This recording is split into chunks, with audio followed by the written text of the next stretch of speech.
सर्वबाधानः सदत्वं रक्षणं कुरु। पूज्याय राघवेन्द्राय सत्यधर्मरताय च भजतां कल्पवृक्षाय नमतां कामधेनवे। दुर्वादिध्वान्तरवये वैष्णवेन्दीवरेन्दवे श्रीराघवेन्द्र गुरवे नमो अत्यन्तदयालवे। मूकोऽपि यत्प्रसादेन मुकुन्दशयनायते राजराजायते रिक्तो राघवेन्द्रं तमाश्रये। अर्थिकल्पितकल्पोऽयं प्रत्यर्थिगजकेसरी व्यासतीर्थगुरुर्भूयात् अस्मत् इष्टार्थ सिद्धये।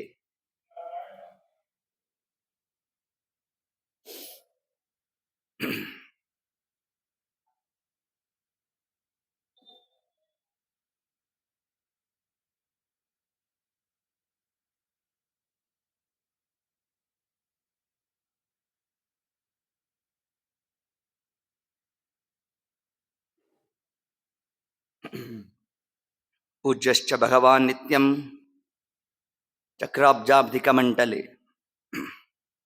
सिद्धसाधनविदु बिम्बकाम्बुदके पद्मिनीवल्लभ विजयविठ्ठल तावलिव। ಶ್ರೀ ಗುರುಭ್ಯೋ ನಮಃ. ಹರಿ ಓಂ. ನಿನ್ನೆ ದಿವಸದ ಪ್ರಕರಣದಲ್ಲಿ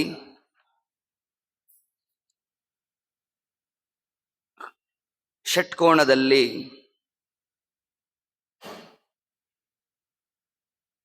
ಪರಮಾತ್ಮನ ಅನಂತ ಗುಣಗಳಲ್ಲಿ ಯಾವ ಪರಮಾತ್ಮನ ಗುಣಗಳನ್ನು ಅವಶ್ಯವಾಗಿ ಚಿಂತನೆಯನ್ನು ಮಾಡಲೇಬೇಕೋ,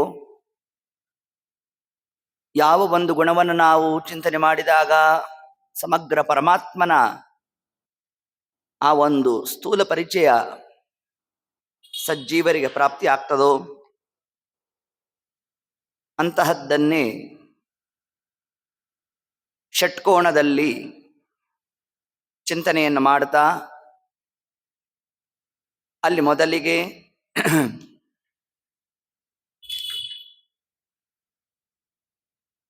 ಷಡಾಕ್ಷರ ಮಂತ್ರದ ಪ್ರತಿಪಾದ್ಯ ಪರಮಾತ್ಮ ಆ ವಿಷ್ಣು ಮಂತ್ರವನ್ನೇ ಇಲ್ಲಿ ನಾವು ಚಿಂತನೆಯನ್ನು ಮಾಡಬೇಕು. ಅದರ ಬಗ್ಗೆ ಎಲ್ಲ ನಿನ್ನೆ ನೋಡಿದ್ದೇವೆ. ಇನ್ನು ಭಗವದ್ ರೂಪಗಳು ಅವನ ಗುಣಗಳನ್ನೇ ಷಡ್ಗುಣಾಯ 6 ಗುಣಗಳ ಚಿಂತನೆಯಲ್ಲಿ ಜ್ಞಾನಾತ್ಮನೇ ನಮಃ, 2ನೇ ಕೋಣದಲ್ಲಿ ಐಶ್ವರ್ಯಾತ್ಮನೇ ನಮಃ, 3ನೇ ಕೋಣದಲ್ಲಿ ಪ್ರಭವೇ ನಮಃ. ಇಡೀ ಜಗತ್ತು ಭಗವದಧೀನ, ಇದರ ಒಂದು ಚಿಂತನೆ ನಡೆಸಿದ್ದೇವೆ. ಇನ್ನು ಪರಮಾತ್ಮನ ಸ್ವರೂಪ ಎಂಥದ್ದು? ಪೂರ್ಣ ಆನಂದಾತ್ಮನೇ ನಮಃ.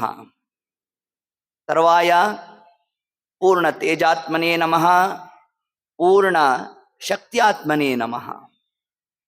6 ಗುಣಗಳನ್ನು 6 ಕೋಣದಲ್ಲಿ ನಾವು ಅವಶ್ಯ ಚಿಂತನೆಯನ್ನು ಮಾಡಬೇಕು ಅಂತ ತಿಳಿಸ್ಕೊಟ್ಟಿದ್ದಾರೆ. ಇದಾದ ನಂತರದಲ್ಲಿ ಮತ್ತೇನನ್ನು ನಡೆಸಬೇಕು ಅಂತಂದರೆ, ಈ ಒಂದೊಂದು ಪರಮಾತ್ಮನ ಷಡಾಕ್ಷರ ಮಂತ್ರದ ಅಕ್ಷರವನ್ನು ತಗೊಂಡು ನ್ಯಾಸ ಪದ್ಧತಿಯನ್ನು ಮಾಡ್ಕೋಬೇಕು. ನ್ಯಾಸ ಪದ್ಧತಿ ನಮಗೆಲ್ಲ ಗೊತ್ತಿರ್ತಕ್ಕಂಥದ್ದೇ. ಅಂಗನ್ಯಾಸ, ಕರನ್ಯಾಸ ಅಂತೆಲ್ಲ ನಾವೇನಂತೇವೆ. ಅದಲ್ಲಿ ವಿಮ್ ಹೃದಯವನ್ನು ಸ್ಪರ್ಶ ಮಾಡ್ಕೋಬೇಕು. ತರುವಾಯ ಶಂ ಶಿರ್ಷೆ ಸ್ವಾಹ, ಇನ್ನ ನಂ ಶಿಕಾಯೇ ಔಷಟ್, ವೇಂ ಕೌಚಾಯುಹುಂ, ನಂ ನೇತ್ರಾಭ್ಯಾಂ ಔಷಟ್, ಮಹಾ ಅಸ್ತ್ರಾಯ ಫಟ್. ಇದು ಒಂದು ಕ್ರಮ. ಪರಮಾತ್ಮನ ಗುಣವನ್ನೇ ತಗೊಂಡು ಪೂರ್ಣ ಜ್ಞಾನಾತ್ಮನೇ ನಮಃ ನಮ್ಮ ಹೃದಯವನ್ನು ಸ್ಪರ್ಶ ಮಾಡ್ಕೋಬೇಕು. ಪೂರ್ಣ ಐಶ್ವರ್ಯಾತ್ಮನೇ ನಮಃ ಶೀರ್ಷೆ ಸ್ವಾಹ. ಪೂರ್ಣ ಪ್ರಭವೇ ನಮಃ ಶಿಖಾಯೇ ಔಷಟು. ಪೂರ್ಣ ಆನಂದಾತ್ಮನೇ ನಮಃ ಕೌಚಾಯುಹುಂ. ಪೂರ್ಣ ತೇಜಾತ್ಮನೇ ನಮಃ ನೇತ್ರಾಭ್ಯಾಂ ಔಷಟ್.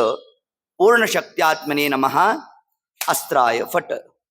ಇಷ್ಟು ಚಿಂತನೆಯನ್ನು ಮಾಡಬೇಕು. ಅದ್ಯಾಪಿ ಏತತ್ಕಾಲ ಮುಂದೆ ಬರ್ತಕ್ಕಂಥದ್ದು ದಶದಳ, ದ್ವಾದಶದಳ, ಇಲ್ಲೆಲ್ಲ ಪರಮಾತ್ಮನ ದಶಾವತಾರಗಳ ಉಪಾಸನೆಯನ್ನು ಮಾಡಬೇಕು ಎಂದು ತಿಳಿಸಿದ್ದಾರೆ. ಗೋಪಾಲದಾಸರು ಇದನ್ನ ಸರಳೀಕರಿಸ್ತಾ ವಿಶಿಷ್ಟವಾದ ಒಂದು ಕ್ರಮವನ್ನು ಕೊಟ್ಬಿಟ್ಟಿದ್ದಾರೆ. ಒಂದು ದೇವರನಾಮದಲ್ಲಿ ಬರುತ್ತೆ, ಹಿಂದಿ ಕೂಡ ಹೇಳಿದ್ದೆ, ಅದು ಧ್ಯಾನವನ್ನೇ ಮಾಡು ಅನ್ನೋ ಒಂದು ದೇವರನಾಮದಲ್ಲಿ ಸಮಗ್ರವಾಗಿ ಬಿಂಬೋಪಾಸನದ ಸುಲಭ ಕ್ರಮವನ್ನ ತಾವು ಅಲ್ಲಿ ಕೊಟ್ಟಿರ್ತಕ್ಕಂಥದ್ದು. ನಮ್ಮ ಬಿಂಬರೂಪಿಯಾದ ಪರಮಾತ್ಮನನ್ನ ಉಪಾಸನೆ ಮಾಡುವ ಪೂರ್ವದಲ್ಲಿ ನಾವು ದಶಾವತಾರಗಳ ಚಿಂತನೆಯನ್ನು ಮಾಡಿರಬೇಕು. ವಾಸುದೇವ, ಪ್ರದ್ಯುಮ್ನ, ಅನಿರುದ್ಧ, ಸಂಕರ್ಷಣ, ನಾರಾಯಣ ರೂಪ, ಈ ರೂಪಗಳ ಚಿಂತನೆಯನ್ನು ಮಾಡಿರಬೇಕು. ವಿಶ್ವ, ತೇಜಸ, ಪ್ರಾಜ್ಞ, ಈ ಮೂರು ರೂಪಗಳ ಚಿಂತನೆಯನ್ನು ಮಾಡಿರಬೇಕು. ತರುವಾಯ ನಮ್ಮ ಸ್ವಗುರು, ಅಂದ್ರೆ ಇಲ್ಲಿ ಸ್ವಗುರು ಅಂತಂದ್ರೆ ಯಾರು? ನಿಯತ ಗುರುಗಳು. ಆ ನಿಯತ ಗುರುಗಳ ಬಿಂಬರೂಪವನ್ನು ನಾವು ಸ್ಮರಣೆ ಮಾಡಬೇಕು. ಆ ಬಿಂಬರೂಪದಲ್ಲಿ ನಮ್ಮ ಬಿಂಬರೂಪವನ್ನು ಇಡಬೇಕು. ಪರಮಗುರುಗಳಲ್ಲಿ ಅಂದ್ರೆ ನಿಯತ ಗುರುಗಳ ಗುರುಗಳು, ಅವರಲ್ಲಿ ಇರ್ತಕ್ಕಂತಹ ಬಿಂಬರೂಪವನ್ನು ನಾವು ಉಪಾಸನೆ ಮಾಡಬೇಕು. ಅವರಲ್ಲಿ ನಮ್ಮ ಬಿಂಬರೂಪವನ್ನ ವಿಶೇಷವಾಗಿ ಐಕ್ಯ ಚಿಂತನೆ ನಡೆಸಿರಬೇಕು. ಅವರು ಅಲ್ಲಿ ವಿಶೇಷವಾಗಿ ಷೋಡಶೋಪಚಾರ ಪೂಜೆಯನ್ನ ಮಾಡಿ ಅನುಗ್ರಹ ರೂಪಕವಾಗಿ ಆ ಒಂದು ಬಿಂಬರೂಪವನ್ನು ನಮ್ಮ ಹೃದಯದಲ್ಲಿ ಸ್ಥಿತವಾಗುವಂತೆ ಮಾಡ್ತಾರೆ. ಇಷ್ಟು ಅನುಸಂಧಾನವನ್ನ ನಡೆಸಿ ಷೋಡಶೋಪಚಾರ ಪೂಜೆಯನ್ನ ಮಾಡಬೇಕು. ಇದೆಲ್ಲವೂ ಕೂಡ ಮನಸ ನಡೆಸ್ತಕ್ಕಂತಹ ವ್ಯಾಪಾರ. ಇಷ್ಟು ಕಾರ್ಯ ಆದ ಮೇಲೆ ಸತ್, ಚಿತ್, ಆನಂದ, ಆತ್ಮ, ಈ ರೂಪದ ಚಿಂತನೆಯನ್ನು ಮಾಡಬೇಕು ಅಂತ ತಿಳಿಸಿದ್ದಾರೆ. ಹೀಗೆ ಇಷ್ಟು ಅಂಶಗಳಾದ ಮೇಲೆ 6 ಋತುಗಳನ್ನ 6 ಕೋಣದಲ್ಲಿ ಚಿಂತನೆ ಮಾಡಬೇಕು. ಒಂದೊಂದು ಋತು ಒಂದೊಂದು ಕೋಣದಲ್ಲಿ. ಸಂವತ್ಸರ ಒಟ್ಟು 12 ಮಾಸಗಳು ಆದರೆ ಅದ್ಯಾಪಿ 2 ಮಾಸಕ್ಕೆ ಬರ್ತಕ್ಕಂಥ ಒಂದು ಋತು. ಒಂದು ಋತುವನ್ನ ಒಂದು ಕೋಣದಲ್ಲಿ ನಾವು ವಸಂತ ಋತುವಿನಿಂದ ನಾವು ಪ್ರಾರಂಭ ಮಾಡಿ ಗ್ರೀಷ್ಮ ಋತು, ವರ್ಷ ಋತು, ತರುವಾಯ ಶರದ್ ಋತು, ಹೇಮಂತ ಋತು, ಈ ಕ್ರಮದಲ್ಲಿ 6 ಋತುಗಳನ್ನ 6 ಕೋಣದಲ್ಲಿ ನಾವು ಚಿಂತನೆಯನ್ನು ನಡೆಸಿರಬೇಕು. ಇದಾದ ಮೇಲೆ 12 ರಾಶಿಗಳು ಒಂದೊಂದು ದಳದಲ್ಲಿ ಚಿಂತನೆ ಮಾಡ್ತಾ ಹೋಗಬೇಕು. ಮೇಷ, ವೃಷಭ, ಅದಾದ ಮೇಲೆ ಬರತಕ್ಕಂಥದ್ದು ಮಿಥುನ, ಕಟಕ, ಇದು 2ನೇ ದಳದಲ್ಲಿ. ಇನ್ನು 3ನೇ ದಳದಲ್ಲಿ ಆಗಬೇಕಾದರೆ ಯಾವುದರ ಉಪಾಸನೆ ಅನ್ನು ಮುಂದೆ ಬರ್ತಕ್ಕಂತಹ ಆ ಕನ್ಯಾ ರಾಶಿ ಮತ್ತು ಸಿಂಹ. ವೃಶ್ಚಿಕ, ತುಲ, ಇದನ್ನ 4ನೇ ದಳದಲ್ಲಿ, ಮತ್ತು ಧನುಸ್ಸು, ಮಕರ, ಕುಂಭ, ಮೀನ, 2 ರಾಶಿಗಳು ಒಂದೊಂದು ದಳದಲ್ಲಿ 6 ಋತುಗಳು. ಇದಿಷ್ಟು ಚಿಂತನೆ ಮಾಡಬೇಕು. ಮೊದಲಿಗೆ ಇಷ್ಟು ಮಾಡ್ಕೋಬೇಕು. ಇದಾದ ಮೇಲೆ ಆ ಒಂದೊಂದು ಮಾಸದ ಪ್ರತಿಪಾದ್ಯ ರೂಪವನ್ನ ತಗೋಬೇಕು. ಈಗಲೇ ಹೇಳಿದ್ರೆ ನಾವು ಬಿಟ್ಬಿಡ್ತೇವೆ ಅದನ್ನ. ಅದಕ್ಕೇನು ಮಾಡಬೇಕು ಮೊದಲಿಗೆ ಅಂತಂದ್ರೆ ಮಾಸಗಳು, ಋತುಗಳು. ನೋಡಿ, ಇದೆಲ್ಲ ಹೇಗೆ ಬರುತ್ತೆ ಅಂತಂದ್ರೆ ಈ 60 ವರ್ಷ ಶಾಂತಿ, 70 ವರ್ಷ ಶಾಂತಿ, 80 ವರ್ಷ ಶಾಂತಿ, ಭೀಮರತಿ, ಉಗ್ರರಥ, ಅಂತ ಏನೇನು ನಾವು ಮಾಡ್ತೇವಲ್ಲ, ಅಲ್ಲಿನ ಆಚಾರ್ಯರನ್ನ ಕೇಳಿ. ಸುಮಾರು ಎಷ್ಟು ಕಲಶ ಕೂಡಿಸಿರ್ತಾರೆ? 108 ಕಲಶ ಕೂಡಿಸಿರ್ತಾರೆ. ಆಯ್ತಾ? ಇನ್ನು ಕೆಲವೊಬ್ರು ಶಕ್ತ್ಯಾನುಸಾರ ಮಾಡಿರೋದು ಇರತ್ತೆ, 48, 54 ಹೀಗೆ ಮಾಡ್ತಕ್ಕಂಥದ್ದು ಇರತ್ತೆ. ಅಷ್ಟೆಲ್ಲ ಕಲಶಗಳ ಸ್ಥಾಪನೆಯನ್ನ ಯಾಕೆ ಮಾಡಬೇಕು ಅಂತಂದ್ರೆ, ಈ ಕೋಣದಲ್ಲಿ ನಾವೇನೇನು ಆವಾಹನೆ ಮಾಡ್ತೇವಲ್ಲ ಅದೆಲ್ಲ ಕಲಶದಲ್ಲಿ ನಾವು ಸ್ಥಾಪನೆ ಮಾಡ್ತೇವೆ. ಯೋಗ, ಕರಣ, ತಿಥಿ, ವಾರ, ನಕ್ಷತ್ರ, ಸಪ್ತ ಚಿರಂಜೀವಿಗಳು, ನವಗ್ರಹ ದೇವತೆಗಳು, ಮಾಸ ದೇವತೆಗಳು, ಋತುದೇವತೆಗಳು ಮತ್ತು ನಕ್ಷತ್ರಾಭಿಮಾನಿ ದೇವತೆಗಳು. ಚಂದ್ರನಿಗೆ ಪ್ರತ್ಯೇಕ ಸ್ಥಾನ. ಕಾರಣ, ಸಮಸ್ತವಾದ ವಿಜಾತೀಯವಾದ ಗಣದಲ್ಲಿ ಅವ ಉತ್ಕೃಷ್ಟನಾಗಿದ್ದಾನೆ. ಯಾಕೆ? ನಕ್ಷತ್ರಗಳ ಮಧ್ಯದಲ್ಲಿ ಚಂದ್ರ ಅಧಿಕವಾದ ಸ್ಥಾನ. ಅದಕ್ಕೆ ಅವನನ್ನ ಉಡುಪ ಅಂತ ಕರೆದ್ವಿ. ಉಡು ಅಂದ್ರೆ ನಕ್ಷತ್ರ, ಪೃಪಾಲನೆ. ಆ ನಕ್ಷತ್ರಗಳನ್ನೆಲ್ಲ ರಕ್ಷಣೆ ಮಾಡ್ತಕ್ಕಂಥವ ಯಾರು? ಚಂದ್ರ.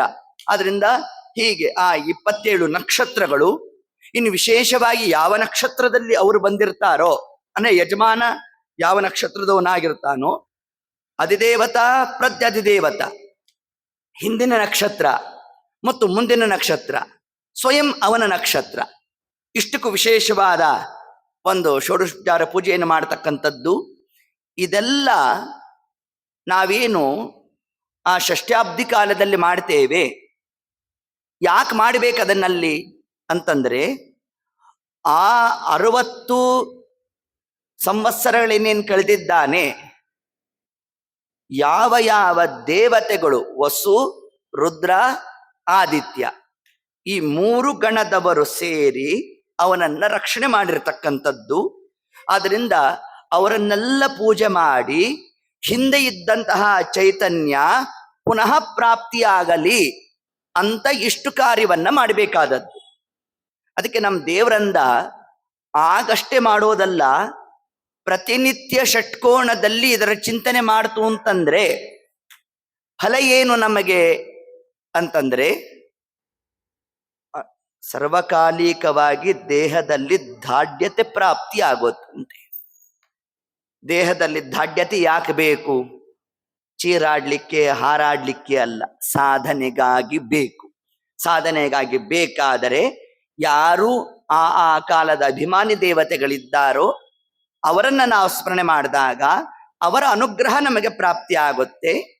ಏತತ್ಕ್ರಮದಲ್ಲಿ ನಾವು ಈ ಒಂದು ಉಪಾಸನೆಯನ್ನ ನಡೆಸಬೇಕು ಅನ್ನೋ ಒಂದು ಅಂಶವನ್ನೇ ತಿಳಿಸ್ತಾ, ಇನ್ನ ಈ ಷಟ್ಕೋಣದಲ್ಲಿ ಒಂದು ಜಟಿಲವಾದ ಭಾಗ ಯಾವುದು ಅಂತಂದ್ರೆ, ಈಗ ನಾವು ಒಟ್ಟು 60 ಸಂವತ್ಸರಗಳು, ಪ್ರಭವ, ವಿಭವ, ಈಗ ಯಾವುದು ವಿಶ್ವಾವಸು ನಾಮ ಸಂವತ್ಸರ, ಇವೆಲ್ಲ ಏನಿದೆ ಇದು 61 ಟರ್ನ್. ಈಗಿರೋದೆಷ್ಟಿಲ್ಲಿ? 6 ಕೋಣಗಳು. ನಮಗೆ ಜಿಜ್ಞಾಸ ಇಲ್ಲ, ಒಂದೊಂದ್ರಲ್ಲಿ 10 ಹಾಕೊಂಡು ಹೊಟ್ಟೋಗ್ಬೋದು. ನಕ್ಷತ್ರಕ್ಕೆ ಏನಾಗುತ್ತೆ ಅಂದ್ರೆ, ನಕ್ಷತ್ರಗಳು ಎಷ್ಟಿರೋದು? 27 ನಕ್ಷತ್ರ. ಇರೋದೆಷ್ಟು ಕೋಣ? 6. ಹೆಂಗ್ ಮಾಡ್ತೀರಿ? ಇಲ್ಲಿ ನಾವು ಬಿದ್ವಿ. ಅದಕ್ಕೆ ಜ್ಯೋತಿಷ್ಯಕಾರರು ಇದಕ್ಕೊಂದು ವಿಶಿಷ್ಟವಾದ ಕ್ರಮವನ್ನ ತಿಳಿಸ್ತಾರೆ ನಮಗೆ.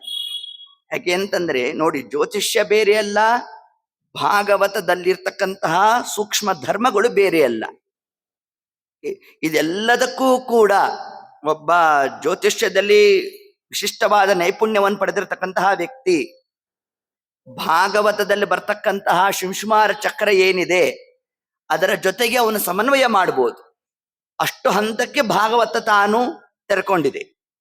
ಆದ್ದರಿಂದ ಹೇಗೆ ಇದನ್ನು ನಾವಿದಲ್ಲಿ ತುಂಬೋದು ಅಂತಂದ್ರೆ, 27 ನಕ್ಷತ್ರ. ಒಂದು ನಕ್ಷತ್ರಕ್ಕೆ, ಒಂದು ನಕ್ಷತ್ರ ಇದು, ಆಯ್ತಾ? ಒಂದು ನಕ್ಷತ್ರಕ್ಕೆ ಎಷ್ಟು ಪಾದಗಳು? 4 ಪಾದ, ಆಯ್ತಾ? 4 ಪಾದಗಳು. 27 ನಕ್ಷತ್ರಗಳು ಇಂಟು 4 ಎಷ್ಟಾಯ್ತು? ಇಲ್ಲಿ ಬರೆದು ಬಿಟ್ಟಿದ್ದೀನಿ, 108 ಆಯ್ತು. ಆಯ್ತಾ, 108 ಬಂತು. ನಮ್ಮ ಹತ್ರ ಇರೋದೆಷ್ಟು ಇಲ್ಲಿ? 6. ನಾವೇನ್ ಮಾಡಬೇಕೀಗ? 108 ಏನಿದೆ ಡಿವೈಡೆಡ್ ಬೈ 6 ಮಾಡಬೇಕು. ಅದೇ ಇಲ್ಲಿ ಮಾಡಿದ್ದು. 108 ಡಿವೈಡೆಡ್ ಬೈ 6 ಎಷ್ಟು ಸಿಕ್ತು ನಮಗೆ? 18 ಆಯ್ತು. ಆಯ್ತಾ, ಈ 18 ನಾವು ಹೇಗೆ ಈಗ ತುಂಬಬೇಕು ಅಂತಂದ್ರೆ, ಒಂದೊಂದು ದಳದಲ್ಲಿ ನಾವು 18 ಪಾದಗಳನ್ನ ತುಂಬುತ್ತಾ ಹೋಗಬೇಕು. ಹಾಗಾದ್ರೆ ಒಂದು ಕೋಣದಲ್ಲಿ ಎಷ್ಟು ನಕ್ಷತ್ರ ತುಂಬೋದು ನಾವು? 4.5. 4 4 16. ಇಲ್ಲಿ ನಮಗೆ ಸಿಕ್ಕಿದ್ದೆಷ್ಟು? 18. ಹಾಗಾದ್ರೆ ಮುಂದಿನ ನಕ್ಷತ್ರದಲ್ಲಿ ಎಷ್ಟು ಪಾದ ಇದೆ? 4 ಪಾದ ಇದೆ. ಅದಕ್ಕೆ ಮುಂದಿನ ನಕ್ಷತ್ರದ 2 ಪಾದನ ಹಿಂದಕ್ಕೆ ಹಾಕೋಬೇಕು. ಅರ್ಥ ಆಯ್ತಾ? ಅಲ್ಲಿಗೆ ಹೋಗಿದೆ ಅಲ್ವಾ? ಇನ್ನೊಂದ್ಸತಿ ಹೇಳಲ್ಲ, ಇನ್ನೊಂದ್ಸತಿ ಹೇಳ್ಬಿಡ್ಲಾ? ಒಟ್ಟು ನಕ್ಷತ್ರಗಳು 27. ಅದಂತೂ ಯಾರಿಗೂ ತಲೆನೋವಿಲ್ಲ. 27 ನಕ್ಷತ್ರನ 6 ಕೋಣದಲ್ಲಿ ತುಂಬಿಸ್ಬೇಕು. ಇದು ನಾವು ಗಣಿತದ ಪ್ರಕಾರ ಕೂಡಿಸ್ಲಿಕ್ಕೆ ಆಗೋಲ್ಲ. ಅದಕ್ಕೆ ಜ್ಯೋತಿಷ್ಯದಲ್ಲಿ ನಮ್ಮಲ್ಲಿ ಜ್ಯೋತಿಷ್ಯ ಎಷ್ಟು ಮುಖ್ಯ ಇದು ಅಂತಂದ್ರೆ, ನಕ್ಷತ್ರದಲ್ಲಿ ರಾಶಿಯ ನಿರ್ಣಯ ಮಾಡೋದು ಯಾವುದರಿಂದ? ಪಾದದಿಂದ. ಪಾದ ಭೇದದಿಂದ ರಾಶಿಯ ನಿರ್ಣಯ ಆಗುತ್ತೆ. 1ನೇ ಪಾದನ, 2ನೇ ಪಾದನ, 3ನೇ ಪಾದನ, 4ನೇ ಪಾದನ. 4ನೇ ಪಾದದಲ್ಲಿ ಇಂಥದ್ದಿದಾಗಿದೆ ಅಂತಂದ್ರೆ ಆಗ ಇಂತಹ ರಾಶಿಗೆ ಬರ್ತಾರೆ ಅನ್ನೋದು. ನಕ್ಷತ್ರ ಒಂದೇ ಆಗಿ ಪಾದ ಭೇದ ಇದ್ರೂ ಕೂಡ ಹಾಗೇನಾಗತ್ತೆ, ರಾಶಿಯಲ್ಲಿ ವ್ಯತ್ಯಾಸ ಆಗೋಗುತ್ತೆ. ಹೌದಾ? ಇಷ್ಟಂತೂ ನಮ್ಗೆ ಚೆನ್ನಾಗುತ್ತೆ. ಹಾಗಾದ್ರೆ ಪಾದಗಳ ಸ್ಥಾನ ಬಹಳ ಮುಖ್ಯವಾದದ್ದು. ತನ್ನಿಮಿತ್ತ ಏನ್ ಮಾಡಿದ್ವಿ? 27 ನಕ್ಷತ್ರಗಳು ಇಂಟು ಅದಕ್ಕೆ ಎಷ್ಟು ಪಾದಗಳು? ಒಂದೊಂದಕ್ಕೆ 4 ಪಾದಗಳು. 27 ಇಂಟು 4 ಎಷ್ಟಾಯ್ತು? 108 ಆಯ್ತು. ಆಯ್ತಾ? ಈಗ 108 ನಮಗೆ ನಕ್ಷತ್ರಗಳು ಅಂತಲೇ ಇಟ್ಕೊಳ್ಳಿ ಸುಮ್ಮನೆ. ಆಯ್ತಾ? ಎಷ್ಟು ಕೋಣಗಳಿದೆ ನಮಗೆ? 6 ಕೋಣಗಳಿದೆ. ಡಿವೈಡೆಡ್ ಬೈ 6 ಎಷ್ಟಾಯ್ತು ನಮಗೆ? 18 ಸಿಕ್ತು. ಹಾಗಾದ್ರೆ ಒಂದೊಂದ್ರಲ್ಲಿ ಏನ್ ಮಾಡ್ಬೇಕು ನಾವು? 18 ತುಂಬಬೇಕು. ಈಗ 18 ತುಂಬಬೇಕಾದ್ರೆ ಒಂದು ನಕ್ಷತ್ರಕ್ಕೆ 4 ಪಾದ ಅಂದ್ರೆ 4 ನಕ್ಷತ್ರಕ್ಕೆ ಎಷ್ಟು ಪಾದ ಆಯ್ತು? 16 ಆಯ್ತು. ಇಲ್ಲಿ 16 ಸಿಕ್ಬಿಡ್ತು. ಅರೆ ನಾವು ತುಂಬಿಸ್ಬೇಕಾದದ್ದೆಷ್ಟು? 18. ಅದಕ್ಕೆ ಏನ್ ಮಾಡಿದ್ವಿ? ಇಲ್ಲಿ ಮುಂದಿನದೇನಿದೆಯಲ್ಲ ನಕ್ಷತ್ರದಿರತ್ತಲ್ಲ, ಅದರಲ್ಲಿ 2 ಪಾದವನ್ನು ಇಲ್ಲಿ ಹಾಕೊಂಡ್ಬಿಟ್ವಿ. ಇಲ್ಲಿ ಹಾಕೊಂಡಾಗ ಏನಾಯ್ತು? 18 ಸಿಕ್ತು. ಒಟ್ಟಾರೆ ಅದೇ ಕ್ರಮದಲ್ಲೇ ಇಲ್ಲಿ 16 ಬಂತು. ಇದ್ರದ್ದು 2 ಹಾಕೊಂಡ್ವಿ. 18. ಹಾಗಾದ್ರೆ ಒಂದೊಂದು ಕೋಣದಲ್ಲಿ 18 ಪಾದಗತವಾದ ನಕ್ಷತ್ರಗಳನ್ನ ಇಲ್ಲಿ ನಾವು ತುಂಬಿಸ್ಬೇಕು. ಇಷ್ಟು ನಾವು ಚಿಂತನೆಯನ್ನು ಮಾಡಬೇಕು. ಆಯ್ತಾ? ಇನ್ನು ಯಾರಿಗ ಗೊತ್ತಿಲ್ಲ ಅಂದ್ರೆ ಹೇಳಿ, ಆಮೇಲೆ ಪ್ರತ್ಯೇಕ ಮಾಡೋಣ ಅಂತ ಇನ್ನೊಂದ್ಸಲ. ಹೀಗೆ ಈ ಕ್ರಮದಲ್ಲಿ ಈ ನಕ್ಷತ್ರಗಳು 18 ಇದರಲ್ಲಿ ತುಂಬಿಸ್ಬೇಕು. ಇದಾದ ಮೇಲೆ ವರ್ಣಗಳನ್ನ ಇದರಲ್ಲಿ ಹಾಕ್ತಾ ಹೋಗಬೇಕು. ಈ ಮಧ್ಯದ ವಾಯುದೇವರ ದಳ ಇದೆಯಲ್ಲ, ಎಲ್ಲಾ ತುಂಬಿಸ್ಬಿಟ್ಟಿದ್ದಾರೆ. ಅದರಲ್ಲಿ ಸಂವತ್ಸರ ಬಂದು ಹೋಯ್ತು, ನಕ್ಷತ್ರಗಳು ಬಂದು ಹೋಯ್ತು, ಆಮೇಲೆ ಮತ್ಯಾವುದು ರಾಶಿಗಳು ಬಂತು, ಋತು ಬಂತು, ಪರಮಾತ್ಮನ ಗುಣಗಳಾದ 6 ಗುಣಗಳ ಚಿಂತನೆ ಮಾಡಿದ್ದಾಯ್ತು. ಇನ್ನ ಓಂಕಾರದಲ್ಲಿ ಬಂದಿರುವ ಮೊದಲ 6 ಅಕ್ಷರಗಳು ಚಿಂತನೆ ಮಾಡಿದ್ದಾಯ್ತು. ಅಕಾರ, ಉಕಾರ, ಮಕಾರ, ನಾದ, ಬಿಂದು, ಘೋಷ. ಘೋಷ ಅಷ್ಟೇನೆ, ಘೋಷಕ್ಕೆ ಯಾಕೆ 6ಕ್ಕೆ ನಿಂತೋಯ್ತಲ್ಲ. ನಮ್ಗೆ ಶಾಂತಾತಿ ಶಾಂತವನ್ನ ನಾವು ಅಷ್ಟದಳದಲ್ಲಿ ತಗೋಬೇಕು. ಯಾಕೆ ಹಾಕಿ ತಗೋಬೇಕು ಅನ್ನೋದಕ್ಕೂ ಒಂದು ಅರ್ಥ ಇದೆ. ಇದಕ್ಕೆ ನಮಗೂ ಬಹಳ ಜಿಜ್ಞಾಸ ಆಗಿತ್ತು. ಆಗ ಅಧಮಾರ ಸ್ವಾಮಿಗಳ ಹತ್ರ ಕೇಳಿದ್ವಿ ಇದನ್ನ ತಗೊಂಡು ಹೋಗಿ, ಸ್ವಾಮಿ ಇದು ಲೆಕ್ಕ ಇದು ಯಾಕೆ 2 ಬಿಡಬೇಕು, 2 ಯಾಕೆ ಪ್ರತ್ಯೇಕ ಮಾಡಬೇಕು ಅಂತ ಮಾಡಿದೆ. ಬಹಳ ಚೆನ್ನಾಗಿ ಅವರು ಉಪದೇಶ ಮಾಡಿ ಅದನ್ನ ತಿಳಿಸ್ಕೊಟ್ರು. ಅದನ್ನ ಹೇಳ್ತೇನೆ ಮುಂದೆ ಹೇಗೆ ಅದರ ಚಿಂತನೆ, ಯಾಕೆ 2 ಉಳಿಸ್ಬೇಕು, ಆ 2ರ ಮಹತ್ವ ಏನು, ಅದನ್ನ ಅನಾಹತ ಚಕ್ರದಲ್ಲೇ ಯಾಕೆ ನಾವು ತಗೋಬೇಕು ಆ ಅಷ್ಟದಳದಲ್ಲಿ ಯಾವ ಕ್ರಮದಿಂದ ಉಪಾಸನೆ ಮಾಡಬೇಕು ಬಹಳ ಸುಂದರವಾಗಿ ಅವರು ತಿಳಿಸ್ಕೊಟ್ರು. ಅದನ್ನು ತಿಳಿಸ್ತೇನೆ ನಿಮಗೆ. ಹೀಗೆ ಒಟ್ಟಾರೆ ಸಂವತ್ಸರಗಳು ತಗೋಬೇಕು. 60 ಸಂವತ್ಸರಗಳು ಇರೋದು 6 ಕೋಣ, ಜಿಜ್ಞಾಸ ಇಲ್ಲ. ಅದೇ 10 ಅದರಲ್ಲಿ ತುಂಬಿಕೊಂಡು ಬಂದ್ವಿ. ನಾವು ಯಾವ ಸಂವತ್ಸರದಲ್ಲಿ ಹುಟ್ಟಿದ್ವೋ ಆ ಕೋಣದ್ದೇ ವಿಶೇಷ ಚಿಂತನೆ ಮಾಡಿ, ಫಲ ಜಾಸ್ತಿ. ನಮ್ಮ ನಕ್ಷತ್ರ ಯಾವುದು ಎಲ್ಲಿ ಬರುತ್ತೋ ಅದನ್ನ ತಿಳ್ಕೋಬೇಕು. ತಿಳ್ಕೊಂಡು ಉಪಾಸನೆ ಮಾಡಿ. ನಂದು 2ನೇ ದಳದಲ್ಲಿ ಬರುತ್ತೆ, ಭಾರಿ ಉಪಾಸನೆ ಮಾಡಬೇಕು, ಮಾಡಿದಾಗ ಅಧಿಕ ಫಲ. ಹೀಗೆ ಆ ಕ್ರಮದಲ್ಲಿ ಆ ಚಿಂತನಾದಿಗಳನ್ನು ನಡೆಸ್ತಾ ನಾವು ಇನ್ನ ಆ ದಳಗಳ ಸಂಧಿಯಲ್ಲಿ ಅಂತ ಹೇಳ್ತಾರೆ. ಈ ದಳದ ಸಂಧಿ ಅಂತಂದ್ರೆ ಈ ಭಾಗ ಇಲ್ಲಿ, ಈ ಭಾಗದಲ್ಲಿ ಅಕ್ಷರಗಳನ್ನ ತುಂಬಬೇಕು. ಒಟ್ಟು ಎಷ್ಟು ಅಕ್ಷರಗಳು? 51 ಅಕ್ಷರಗಳು. 51 ಅಕ್ಷರಗಳು ಈ ಒಂದು ಕೋಣದಿಂದ ಇನ್ನೊಂದು ಕೋಣದ ಮಧ್ಯದ ಸಂಧಿಯಲ್ಲಿ. ನೀವು ಚಕ್ರಾಬ್ಜ ಮಂಡಲ ಸ್ವಲ್ಪ ದೊಡ್ಡದಾಗಿರೋದು ನೋಡಿದ್ರೆ, ಇವಾಗ ಪಾಠ ಆದ್ಮೇಲೆ ನೋಡಿದ್ರೆ ಓ ಇದು ಹೀಗ ಅಂತ ನಮ್ ತಲೆಗೆ ಬಂದ್ಬಿಡುತ್ತೆ ಅವಾಗ. ಹೌದಾ?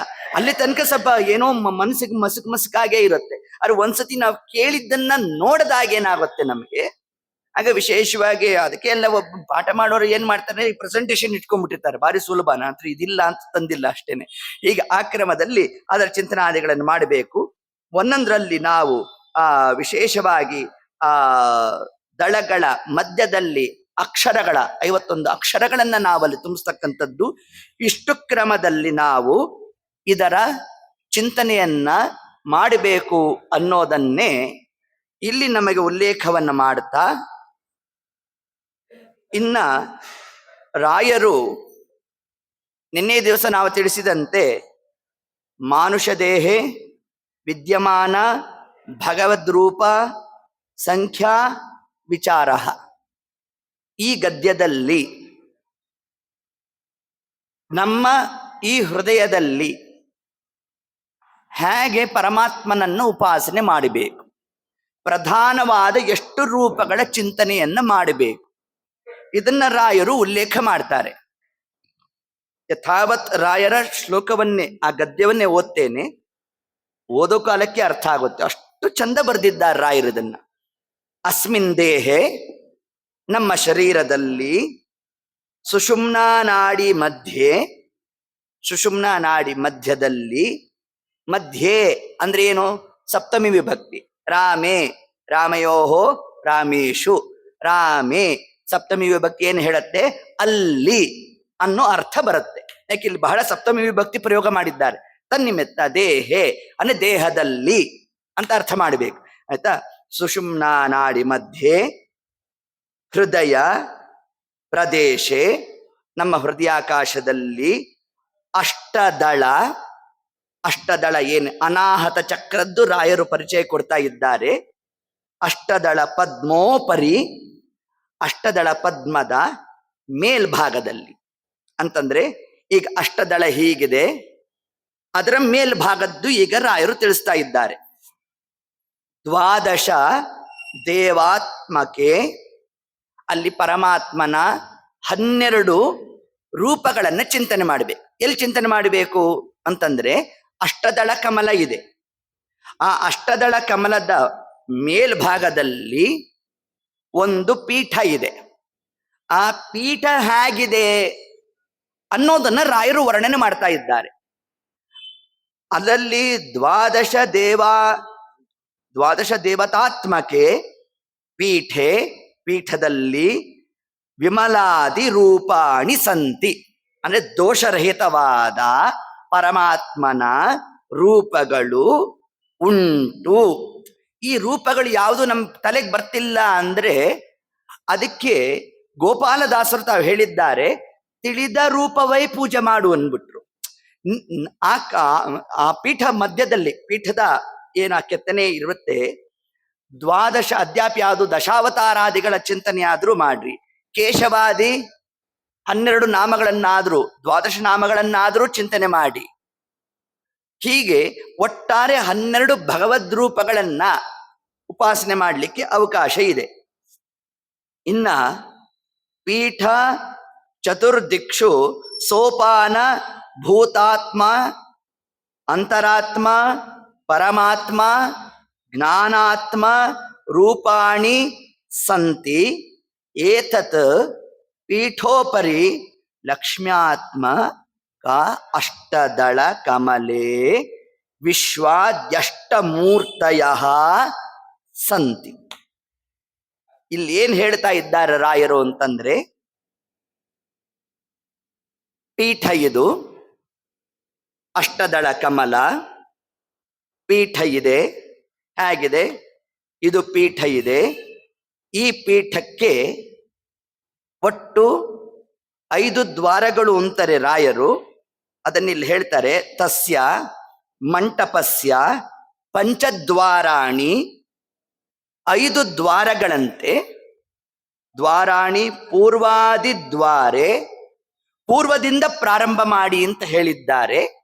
ಅದರಲ್ಲಿ ಪ್ರಾಣಾದಿ ನಾಮಾನಃ ಸೂರ್ಯ ಚಂದ್ರಾಗ್ನಿ ಇಂದ್ರ ಅವಯವ ಶ್ರೀಪ್ರಾಣ ಭಾರತ್ಯಶ್ಚ. ಇಲ್ಲಿ ಬ್ರಹ್ಮವಾಯುಗಳು, ಭಾರತೀ ಸರಸ್ವತಿ ದೇವಿಯರು, ಇಂದ್ರಕಾಮರು ಸಪತ್ನೀಕರಾಗಿ ಪೀಠದಲ್ಲಿ ಸ್ಥಿತರಾಗಿದ್ದಾರೆ. ಇಷ್ಟು ಚಿಂತನೆ ಮಾಡಬೇಕು. ಆ ಪೀಠ ಯಾರು? ಲಕ್ಷ್ಮೀದೇವಿ ಅಂತ ತಿಳಿಸ್ತಾರೆ. ಏತತ್ ಕ್ರಮದಲ್ಲಿ ನಾವು ಉಪಾಸನೆಯನ್ನು ಮಾಡ್ತಾ ರಾಯರು ಇಲ್ಲಿ ನಮಗೆ ತಿಳಿಸಿದ್ದೇನು ಅಂತಂದ್ರೆ, ತಸ್ಯ ಮಂಟಪಸ್ಯ, ಈ ಮಂಟಪದಲ್ಲಿ ಪಂಚದ್ವಾರಾಣಿ ಅಂತಂದ್ರು. ಈ ಮಂಟಪಕ್ಕೆ ಪಂಚದ್ವಾರ ಹೇಗೆ ಅನ್ನೋದೊಂದು ಜಿಜ್ಞಾಸ. ಇದಕ್ಕೆ ಉತ್ತರ ಏನು ಅಂತಂದ್ರೆ, ಮೊದಲಿಗೆ ರಾಯರು ಏನ್ ತಿಳಿಸ್ತಾರೆ ಇಲ್ಲಿ ಅಂತಂದ್ರೆ, ಪೀಠ ಚತುರ್ದಿಕ್ಷು ಸೋಪಾನ. ಮೊದಲಿಗೆ 4 ದ್ವಾರಗಳ ಪರಿಚಯವನ್ನು ಕೊಡ್ತಾರೆ. ಕೊನೆಯದಾಗಿ ಹೇಳಿದ್ದೇನು? 5 ದ್ವಾರಗಳು. ಆದ್ರೆ ಮೊದಲಿಗೆ ಪರಿಚಯ ಕೊಟ್ಟಿದ್ದೆಷ್ಟು? 4 ದ್ವಾರಗಳ ಬಗ್ಗೆ ಹೇಳ್ತಾರೆ. ಅದಲ್ಲಿ ಹೇಳ್ತಾ, ಪೀಠ ಚತುರ್ದಿಕ್ಷು ಸೋಪಾನ ಭೂತಾತ್ಮ ಅಂತರಾತ್ಮ ಪರಮಾತ್ಮ ಜ್ಞಾನಾತ್ಮ ರೂಪಾಣಿ. ಪೀಠದ ತುದಿಗಳಲ್ಲಿ ಅಲ್ಲಿ ಇರ್ತಕ್ಕಂತಹ ದ್ವಾರಪಾಲಕರು ಯಾರು ಅಂತಂದ್ರೆ, ಪರಮಾತ್ಮನೇ ದ್ವಾರಪಾಲಕ. ಅದಕ್ಕೆ ಪಂಚದ್ವಾರಾಣಿ ಅಂತಾರೆ ರಾಯರು. 5 ದ್ವಾರಗಳಲ್ಲಿ 5 ರೂಪಗಳ ಚಿಂತನೆ ಮಾಡಬೇಕು ಅಂತಂದ್ರು. ಮೊದಲಿಗೆ ಯಾವುದು ಅಂತಂದ್ರೆ, ಈ ಅಷ್ಟದಳ ಕಮಲ, ಕಮಲದ ಒಳಗೆ ಪೀಠ, ಆ ಪೀಠದಲ್ಲಿ ದ್ವಾದಶಾದಿ ರೂಪಗಳ ಚಿಂತನೆ, ಅದರ ಜೊತೆಗೆ ಭಾರತೀ ಸಹಿತರಾದ ಮುಖ್ಯ ಪ್ರಾಣದೇವರು, ಗರುಡಶೇಷ ರುದ್ರಾದಿಗಳು ಎಲ್ಲ ಸ್ಥಿತರಾಗಿರ್ತಕ್ಕಂಥದ್ದು. ಅದಾದ ಮೇಲೆ ಪರಮಾತ್ಮನ 4 ರೂಪಗಳ ಚಿಂತನೆಯನ್ನ ಮಾಡಬೇಕು ಅಂತ ತಿಳಿಸಿದ್ದಾರೆ. ಆ 4 ರೂಪಗಳು ಯಾವುದು ಅಂತಂದ್ರೆ, ಆತ್ಮ, ಅಂತರಾತ್ಮ, ಜ್ಞಾನಾತ್ಮ, ಪರಮಾತ್ಮ. ಈ 4 ರೂಪಗಳನ್ನ ಆ ಯಾವ ಮಂಟಪ ಇದೆ, ಮಂಟಪದ ತುದಿಗಳಲ್ಲಿ ಪರಮಾತ್ಮಂದೇ 4 ರೂಪಗಳು. ಹಾಗಾದರೆ ಇರುವ ಬಿಂಬರೂಪಕ್ಕೆ ದ್ವಾರಪಾಲಕನಾಗಿ ಇರೋನ್ ಯಾರು? ಪರಮಾತ್ಮನೇ ದ್ವಾರಪಾಲಕ, ಅವನೇ ಪ್ರತಿಪಾದ್ಯ. ತನಗೆ ತಾನೇ ಸೇವ್ಯ ಸೇವಕ ನೆನೆಸಿ ಅವನ ಸೇವೆಯನ್ನ ಅವನೇ ಮಾಡ್ಕೋಬೇಕು. ಇದು ಪರಮಾತ್ಮನಲ್ಲಿರ್ತಕ್ಕಂತಹ ಲೋಕ ವಿಲಕ್ಷಣತ್ವ ಅಂತ ತಿಳಿಸ್ತಾರೆ. ಭಾಗವತದ ಮಂಗಳ ಶ್ಲೋಕದಲ್ಲೂ ಕೂಡ ಇದನ್ನೇ ಉಲ್ಲೇಖ ಮಾಡ್ತಾರೆ. ಜನ್ಮ ಆದ್ಯಸ್ಯ ಯತಃ, ಯತಃ ಯಾರಿಂದ ಸೃಷ್ಟಿಯಾದಿ ಅಷ್ಟಕರ್ತೃತ್ವ ನಡೀತಾ ಇದೆಯೋ ಅಂತವನು ಸ್ವರಾಟ್, ತಾನೇ ಮಾಡ್ತಾನೆ ಹೊರತಾಗಿ ಇನ್ನೊಬ್ಬರ ಸಹಾಯವನ್ನ ಪರಮಾತ್ಮ ತಾನು ತಗೊಳ್ಳೋಲ್ಲ. ಯಾಕೆ ತಗೊಳ್ಳೋಲ್ಲ? ತಗೊಂಡ್ರೇನು ಬಾಧಕ ಅಂತಂದ್ರೆ, ಪರಮಾತ್ಮ ಏನಾದರೂ ಇನ್ನೊಬ್ಬರನ್ನ ಅವಲಂಬಿಸಿದ್ದಾನೆ ಅಂತಂದ್ರೆ ಪೂರ್ಣತ್ವ ಹೋಯ್ತು. ಯಾಕೆ ಹೋಯ್ತು ಪೂರ್ಣತ್ವ ಅಂತಂದ್ರೆ, ಜೀವರಾದ ನಮ್ಮ ಲಕ್ಷಣ ಏನು ಅಂತಂದ್ರೆ, ನಾವು ಒಂದು ವಸ್ತುವನ್ನ ಅವಲಂಬಿಸಲೇಬೇಕು. ಆ ವಸ್ತು ಇದ್ರೆ ಸುಖ, ವಸ್ತು ಹೋಯ್ತು ಅಂದ್ರೆ ದುಃಖ. ಹೌದಾ? ಧ್ವನಿವರ್ಧಕ ಕೆಲಸ ಮಾಡ್ತಾ ಇದೆ, ಇದನ್ನ ನಾನು ಅವಲಂಬಿಸಿದ್ದೇನೆ, ಇದು ಥಟ್ಟನೆ ಕೆಲಸ ನಿಲ್ಲಿಸ್ತು. ಹಾಗೇನಾಯ್ತು? ಕಂಠಕ್ಕೆ ದುಃಖ ಆಯಿತು. ಹಾಗಾದ್ರೆ ಒಂದು ಪದಾರ್ಥವನ್ನ ನಾವು ಅವಲಂಬಿಸಿದಾಗ ಒಂದು ಕಾಲಕ್ಕೆ ಆ ಪದಾರ್ಥ ನಮಗೆ ಸುಖವನ್ನು ಕೊಟ್ರೆ, ಅದೇ ಪದಾರ್ಥ ಇನ್ನೊಂದು ಕಾಲಕ್ಕೆ ದುಃಖವನ್ನೂ ಕೊಡಬಹುದು. ಸಕ್ಕರೆ ಕಾಯಿಲೆ ಇದ್ದವನು ಸಖತ್ ಸಿಹಿ ತಿಂದಾಗ ಏನಾಯ್ತು? ಆನಂದನೇ. ಸಿಹಿ ತಿನ್ಬೇಕಾದ್ರೆ ಯಾರಿಗ್ ದುಃಖ? ಆನಂದನೇ ಇರುತ್ತೆ. ಮನೆಗೆ ಹೋದ್ಮೇಲೆ ಗೊತ್ತಾಯ್ತು ಅದ್ರ ಕೆಲಸ, ನಾನು ತಿನ್ನಬಾರ್ದಾಗಿತ್ರಿ, ಅದೇನೋ ಹುರುಡಲ್ಲಿ ತಿನ್ಬಿಟ್ನಪ್ಪ ಅಂತ. ಅಂದ್ರೆ ಒಂದು ಕಾಲಕ್ಕೆ ಒಂದು ಪದಾರ್ಥ ತಾನು ಆನಂದವನ್ನು ಕೊಟ್ರೆ, ಅದೇ ಪದಾರ್ಥ ಇನ್ನೊಂದು ಕಾಲಕ್ಕೆ ದುಃಖವನ್ನು ಕೊಡುತ್ತೆ. ಏತತ್ಕ್ರಮದಿಂದಾಗಿ ಪರಮಾತ್ಮ ಏನಾದರೂ ಒಬ್ಬರನ್ನ ಅವಲಂಬಿಸಿದ್ದಾನೆ ಅಂತಂದ್ರೆ ಆಗೇನಾಗೋಗುತ್ತೆ ಅಂದ್ರೆ, ದೇವರಿಗೂ ದುಃಖಾದಿಗಳು ಇರಬಹುದೇನೋ ಅನ್ನೋ ಒಂದು ಹಂತಕ್ಕೆ ಬಂದ್ರೆ, ಅದಕ್ಕೆ ಭಾಗವತ ನಿರ್ಣಯ ಕೊಡ್ತು, ಸ್ವರಾಟ್. ಅವನೇ ಮಾಡ್ತಾನೆ ಹೊರತಾಗಿ ಅವನಿಗೆ, ಅದಕ್ಕೆ ನಮ್ಮ ದೇವರಿಗೆ ಏನ್ ಹೆಸರು? ಸ್ವರಮಣ ಅಂತ ಅವನನ್ನು ಕರೆದ್ರು. ಯಾಕೆ ಸ್ವರಮಣ ಅಂದ್ರೆ, ಲಕ್ಷ್ಮೀ ದೇವಿಯನ್ನ ತಾನು ಆಲಿಂಗನ ಮಾಡಿದಾಗ್ಲೂ ಕೂಡ ಲಕ್ಷ್ಮಿಗೆ ಪರಮಾತ್ಮನಿಂದ ಆನಂದ ಉಂಟು. ಅರೆ, ಪರಮಾತ್ಮನಿಗೆ ಲಕ್ಷ್ಮಿಯಿಂದ ಆನಂದ ಇಲ್ಲ. ತನ್ನದೇ ಆದ ನಾರಾಯಣೀ ರೂಪವನ್ನು ಪರಮಾತ್ಮ ಇಡಬೇಕು, ತಾನು ಭೋಗವನ್ನು ಮಾಡಬೇಕು, ಹೊರತಾಗಿ ಇನ್ನೊಂದು ಪದಾರ್ಥದಿಂದ ದೇವರಿಗೆ ಆನಂದಾದಿಗಳು ಇಲ್ಲ ಅನ್ನೋದನ್ನೇ ನಾವು ಏತತ್ಕ್ರಮದಿಂದ ಆ ಬಿಂಬೋಪಾಸನೆಯನ್ನು ಮಾಡಬೇಕಾದರೆ, ನಮ್ಮ ಹೃದಯದಲ್ಲಿರ್ತಕ್ಕಂತಹ ಅಷ್ಟದಳ ಕಮಲ, ಆ ಕಮಲ ಮಧ್ಯದಲ್ಲಿರ್ತಕ್ಕಂತಹ ಪೀಠ, ಆ ಪೀಠಕ್ಕೆ 4 ದ್ವಾರಗಳು, 4 ಕೂಡಿಸು 1, 5 ದ್ವಾರಗಳ ಚಿಂತನೆಯನ್ನು ಮಾಡಬೇಕು. ರಾಯರು ಸ್ಪಷ್ಟವಾಗಿ ನಿರೂಪಣೆಯನ್ನು ಕೊಟ್ಟಿದ್ದಾರೆ. ಆ ತಸ್ಯ ಮಂಟಪಸ್ಯ, ಆ ಮಂಟಪದಲ್ಲಿ 5 ದ್ವಾರಗಳು ಅಂತ ತಿಳಿಸ್ಕೊಟ್ಟಿದ್ದಾರೆ. ಪೂರ್ವಾದಿ ದ್ವಾರೆ, ಪೂರ್ವ ಭಾಗದಿಂದ ನಾವು ಪ್ರಾರಂಭವನ್ನು ಮಾಡಬೇಕು. ಆತ್ಮ, ಅಂತರಾತ್ಮ, ಜ್ಞಾನಾತ್ಮ ಮತ್ತು ಪರಮಾತ್ಮ, ಹೀಗೆ 4 ರೂಪಗಳನ್ನ ನಾವು ಸ್ಮರಣೆ ಮಾಡ್ತಾ, 5ನೇ ದ್ವಾರ ಯಾವುದು ಅಂತಂದ್ರೆ ಅದಕ್ಕೆ ತಿಳಿಸಿದ್ರು. ಆ 5ನೇ ದ್ವಾರವೇ ನಮ್ಮ ಅನಾಹತ ಚಕ್ರದಿಂದ, ವಿಶುದ್ಧೇಕಿ ಎದರದಿಂದ, ಆಜ್ಞಾ ಚಕ್ರದಿಂದ ದಾಟಿಕೊಂಡು ಮೇಲೆ ಬರ್ತಕ್ಕಂತಹ ಸಹಸ್ರಾರ ಏನಿದೆ, ಅದು 5ನೇ ದ್ವಾರ. ಆ 5ನೇ ದ್ವಾರ ಅಲ್ಲಿರ್ತಕ್ಕಂತಹ ಪರಮಾತ್ಮನ ರೂಪವೇ ತುರಿಯ, ಅದೇ ವಾಸುದೇವ ರೂಪ ಅಂತ ನಾವು ಚಿಂತನೆ ಮಾಡಬೇಕು. ಹಾಗಾದರೆ ಈ ಶರೀರದಿಂದ ಸಜ್ಜೀವರು ಎಲ್ಲಿಂದ ತಾವು ಅದ್ಯಾಪಿ ಹೊರಡೋದಿಕ್ಕೆ ತಯಾರಾಗಬೇಕು ಅಂತಂದ್ರೆ, ಬ್ರಹ್ಮರಂಧ್ರದಿಂದ ಹೋಗಬೇಕು ಅನ್ನೋ ಅಪೇಕ್ಷೆ ಯಾರಿಗಿಲ್ಲ? ಎಲ್ಲಾ ಸಜ್ಜೀವರಿಗಿರೋದು ಅದೇ ಅಪೇಕ್ಷೆ. ಹಾಗಾದರೆ ಪ್ರತಿನಿತ್ಯ ನಾವು ಬಿಂಬೋಪಾಸನೆಯನ್ನು ಮಾಡಬೇಕಾದರೆ ನಮ್ಮ ಒಳಗೆ ಪರಮಾತ್ಮ ತಾನೇ ದ್ವಾರಪಾಲಕನಾಗಿದ್ದಾನೆ ಅನ್ನೋ ಚಿಂತನೆ ಬರಬೇಕು. ಅಲ್ಲ, ದೇವರು ದ್ವಾರಪಾಲಕನಾಗ್ತಾನ ಅಂತ ಒಂದು ಪ್ರಶ್ನೆ ಬರುತ್ತೆ. ಈ ಪ್ರಶ್ನೆಗೆ ಸಮಾಧಾನ ಭಾಗವತ.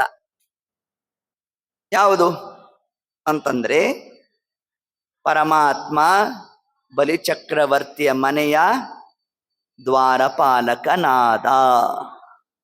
ಹೌದೋ ಇಲ್ವೋ? ಈಗ ನಮಗೆ ಉತ್ತರ ಸಿಕ್ತೋ ಇಲ್ವೋ?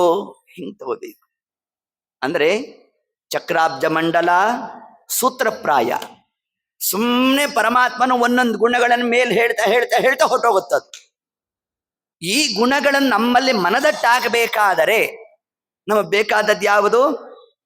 ಭಾಗವತಾದಿ ಪುರಾಣಗಳನ್ನು ನಾವು ಹಿಡಿದಾಗ ಮಾತ್ರ ಏನಾಗುತ್ತೆ, ನಮಗೆ ಈ ಒಂದು ಉಪಾಸನೆಗೆ ವಿಶಿಷ್ಟವಾದ ಒಂದು ಅನುಗ್ರಹ ಆಗ್ತದೆ.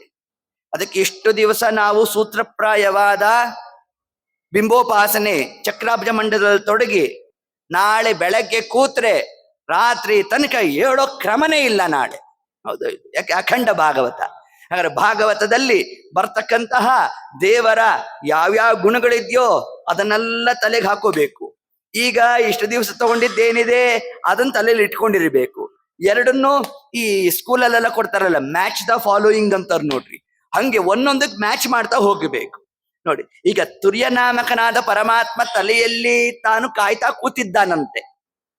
ದೇವರೆಲ್ಲಾರು ಕಾಯ್ತಾ ಕೂತಿರ್ತಾನೇನ್ರಿ, ಏನೋ ಹೇಳ್ತೀರಪ್ಪ ಅಂತಂದ್ರೆ, ಅದಕ್ಕಾಗಿ ಭಾಗವತದಲ್ಲಿ ಒಂದ್ ಕಥೆ ಹೊರಟಿದ್ ಯಾವುದು?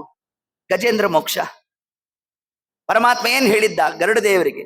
ನೋಡಪ್ಪ, ನನ್ನ ಭಕ್ತ ಯಾವ ಕರಿತಾನೋ ಗೊತ್ತಿಲ್ಲ, ಆ ಕಾಲಕ್ಕೆ ನಾವು ಹೊರಟು ಬಿಡ್ಬೇಕು ಅಂತ ನಮ್ಮ ದೇವರನ್ನಿಂದಂತೆ. ಗಜೇಂದ್ರ ಅಂತಂದ್ರೆ ಯಾವುದೋ ಒಂದು ಆನಿಕಥೆ ಅಂತಲ್ಲ. ಇಲ್ಲಿ ಪರೀಕ್ಷಿತ್ ಮಹಾರಾಜರ ಪ್ರಾಣ ಹೋಗ್ತಾ ಇದೆ, ಯಾವುದೋ ಒಂದು ಆನಿಕಥೆ ಹೇಳ್ತಾ ಕೂತಿದ್ರೆ ಹಾಸ್ಯಾಸ್ಪದ ಆಗ್ತದೋ ಇಲ್ವೋ?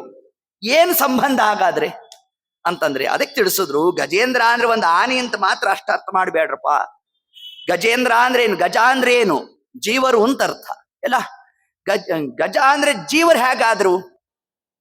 ಗಚ್ಚತಿ, ಜಾಯತೆ, ಹುಟ್ಟೋದು ಸಾಯೋದು, ಇದು ಯಾರಿಗುಂಟು? ಜೀವರಿಗುಂಟು.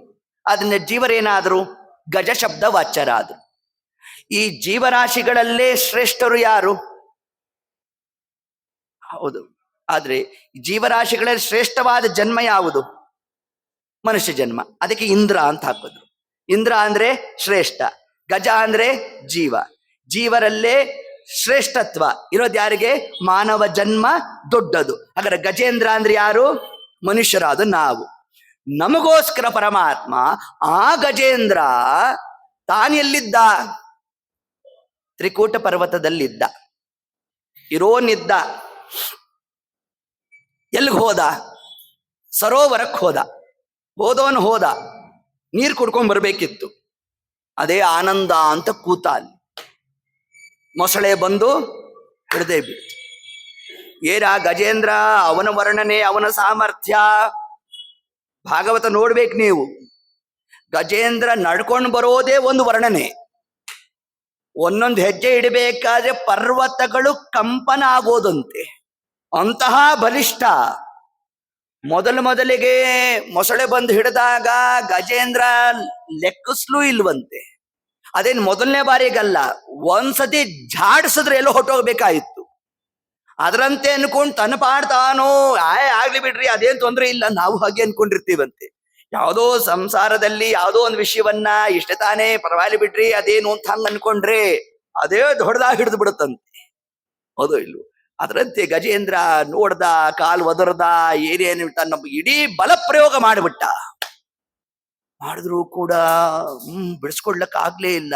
ಇಡೀ ಆ ಸರೋವರ ರಕ್ತದ ಮಡು ಆಗೋಯ್ತು. ಮೊದಲಿಗೆ ಬಂಧು ಬಾಂಧವರೆಲ್ಲ ಹತ್ರನೇ ಇದ್ರಂತೆ. ಗಜೇಂದ್ರ ನಾವಿದ್ದೇವೆ, ಹೆದರಬೇಡ ಅಂತಾದ್ರು. ಹಾ ಎಲ್ಲ ಇರ್ತಾರೆ ಅಂತ ಅನ್ಕೊಂಡ. ಒಂದ್ ದಿವಸ ಆಯ್ತು, 2 ದಿವಸ ಆಯ್ತು, ಎಲ್ರಿಗೂ ಟಿಫನ್ ಮಾಡಬೇಕು, ಇಲ್ಲೇ ಹೋಗಿ ಬರ್ತೀವಿ ಅಂತಂದ್ರು. ಹೋದವ್ರು ಹೋದ್ರು, ಬರ್ಲೇ ಇಲ್ಲ. ಆರು ಸಂಗಡ ಬಾಹೋರಿಲ್ಲ. ಹೌದೋ ಇಲ್ಲಿ? ಇದೇ ಸಂಸಾರ. ಹಾಗಾದ್ರೆ ಅಲ್ಲಿ ಗಜೇಂದ್ರ ಇದ್ದದ್ದೆಲ್ಲಿ ನೋಡ್ರಿ, ಅದನ್ನ ಹೆಂಗ್ ಸಮನ್ವಯ ಮಾಡಬೇಕು? ಚಕ್ರಾಬ್ಜ ಮಂಡಲಕ್ಕೆ ಗಜೇಂದ್ರ ಇದ್ದದ್ದಲ್ಲಿ ತ್ರಿಕೂಟ ಪರ್ವತ, ಅದೇ ನಮ್ಮ ತ್ರಿಕೋಣ, ಸತ್ವರಜಸ್ತಮೋ ಗುಣ. ಆ ಪರ್ವತದಲ್ಲಿ ಜೀವ ವಾಸ ಮಾಡ್ತಾ ಇದ್ದ, ಅದೇ ತ್ರಿಕೂಟ ಪರ್ವತ. ಹೌದಾ? ಇದಾದ ಮೇಲೆ ಜೀವ ತಾನು ಎಲ್ಲಿಗೆ ಹೋದ? ಸರೋವರಕ್ಕೆ ಇಳಿದ. ನಾವು ಯಾವ ಸರೋವರಕ್ಕೆ ಇಳಿದ್ವಿ?